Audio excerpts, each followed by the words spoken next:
नमस्ते। Welcome to heartbeat episode. आज हम लोग जो है ईपी स्टडी के बारे में कुछ डिस्कस करेंगे। इलेक्ट्रोफिजियोलॉजी स्टडी, ये स्टडी जो होती है, हम लोग जो पेशेंट जिन लोगों में एरिथमिया होता है, खासकर पीएसवीटी या वीटी वेंट्रिकुलर टैकीकार्डिया या पीएसवीटी पैरोक्सिस्मल सुप्रावेंट्रिकुलर टैकीकार्डिया, और किसी भी तरीके का प्रॉब्लम जिसमें इलेक्ट्रिकल प्रॉब्लम होने के संदेह होते हैं, उसमें किए जाते हैं। इसमें जो प्रोसीजर होता है उसमें दो तरीके के होता है। One is called conventional EP study, जिसको कहते हैं 2D भी समटाइम, और दूसरा रहता है 3D। 3D means 3 dimensional mapping of the heart. तो ये दोनों अलग अलग होते हैं और ये प्रोसीजर करने के स्टेप्स ऑलमोस्ट सेम होते हैं। So coming to first conventional EP study. So conventional EP study में जो हम लोग प्रोसीजर करते हैं, ये पूरी तरीके से लोकल एनेस्थीसिया में और सिडेशन, मतलब पेशेंट को थोड़ा सा दर्द ना रहे, इसके लिए उसको लोकल एनेस्थीसिया दिया जाता है, और पैर के रास्ते या कभी कभी नेक गले के खून की नलियों का इस्तेमाल किया जाता है। इसमें जो पैर की जो खून की नलियाँ रहती हैं, उससे हम लोग 3 कैथेटर्स को लोकेट हार्ट के अंदर में डालते हैं। और आप ये देख सकते हैं कि 3 कैथेटर्स को हम लोगों ने हार्ट के अंदर में डाला, और उसके बाद उस 3 तारों से हम लोग हार्ट की इलेक्ट्रिकल एक्टिविटी को कंप्यूटर पर लेकर आते हैं, और वहाँ पर उसको स्टडी करते हैं कि इनकी हार्ट की इलेक्ट्रिकल एक्टिविटी नॉर्मल चल रही है या उसमें किसी भी तरीके का एबनॉर्मलिटी है। वो एबनॉर्मलिटी तरीके की होती है। कभी कभी सारी चीज़ें जो बेस लाइन में रहती है एबनॉर्मल रहती है, तो हम लोगों को बीटिंग को वापस लाना पड़ता है। उस बीटिंग को लाने को हम लोग कहते हैं इंडक्शन ऑफ एरिथमिया। मीन्स हम लोग कंप्यूटराइज प्रोटोकॉल देते हैं, कभी कभी मेडिसिन देते हैं, और बीटिंग्स को लाया जाता है। और उस बीटिंग को लाने के बाद उसको लोकेट किया जाता है कि कहाँ से इनका हार्ट में शॉर्ट सर्किट हो रहा है या कहाँ पे करंट का लीक हो रहा है जो कि एबनॉर्मल है, और उस लोकेशन को टैग किया जाता है कि इस लोकेशन में इनकी हार्ट बीटिंग जो है इस लोकेशन से लीक हो रही है। अगर समझना चाहेंगे तो ये प्रोसीजर एक तरीके से सोचा जाए तो लाइक जो पंचर लगाने की जो पद्धति होती है, ऑलमोस्ट सेम, कि जैसे टायर में जब पंचर होता है तो कहीं से हवा लीक होती है, तो ठीक उसी तरीके से जो हार्ट के अंदर में एबनॉर्मल सर्किट को लोकेट करने के लिए पहले बीटिंग्स को लाया जाता है, मतलब हवा भराया जाता है।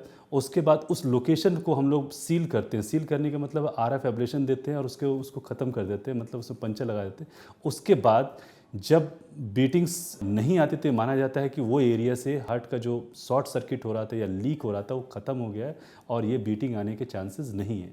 ये सारी चीज़ें मुख्यतः पीएसवीटी में पाई जाती है, जिसमें अपर और लोअर चैम्बर में एक एबनॉर्मल 1 या 2 या ज़्यादा से सर्किट हो सकते हैं। उस सर्किट को हम लोग लोकेट करना होता है, और लोकेट करने की पद्धति यही होती है कि बीटिंग्स को लाइए, लोकेट कीजिए, आरएफ एब्लेशन दीजिए, और उसके बाद उसको रीचेक कीजिए कि कोई और जगह बचा है कि नहीं।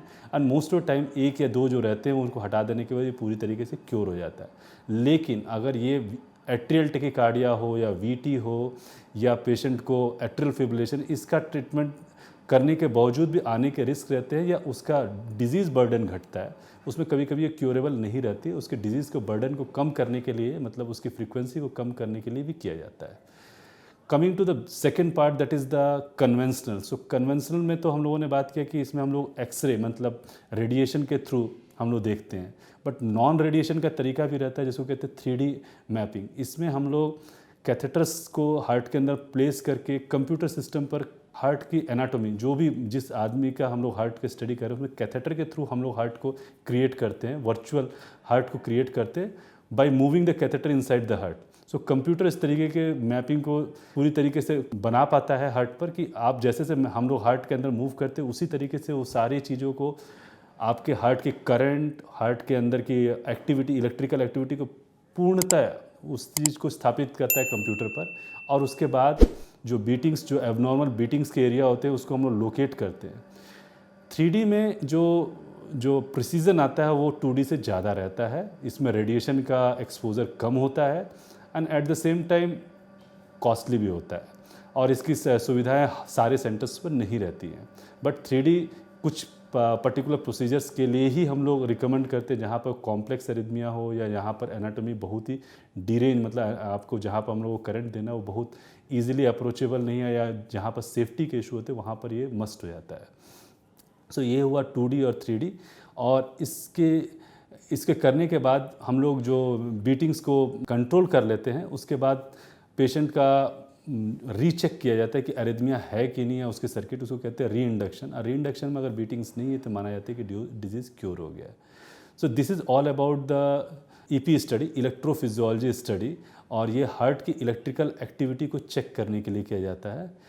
इन द नेक्स्ट एपिसोड हम लोग डिस्कस करेंगे इसमें रिस्क क्या होते हैं, इसके बेनिफिट क्या होते हैं। So keep watching till next week. नमस्ते।